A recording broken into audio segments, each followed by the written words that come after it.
Everyone, সবাই কেমন আছো? আশা করি সবাই ভালো আছো, আমিও ভালো আছি। তো আজকে আমি তোমাদের সাথে শেয়ার করছি হচ্ছে মাছের মাথা দিয়ে বাঁধাকপি। তোমরা হচ্ছে মাছের মাথা দিয়ে বাঁধাকপি কে কে পছন্দ করো আমাকে কমেন্ট করে জানিও। তো এখন আমি এই যে তেল গরম করে নিয়েছি, এখন মাছের মাথাগুলো একটা একটা করে ছেড়ে দেবো।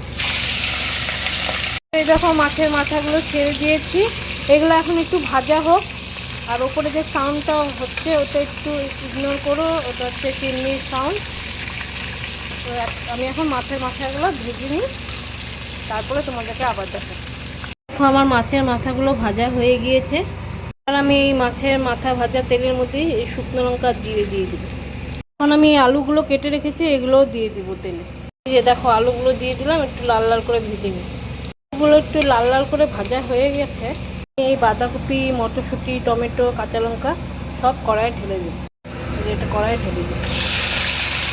দিয়ে দিয়েছি জিরের গুঁড়ো, ধনের গুঁড়ো, স্বাদ মতন নুন আর হলুদ। তো আমি ওটা রেকর্ড করতে ভুলে গেছি, তো যাই হোক এখন আবার শেয়ার করলাম। তো বাঁধাকপি অনেকটাই মজে গিয়েছে। এবার আমি এর মধ্যে মাছের মাথাগুলো দিয়ে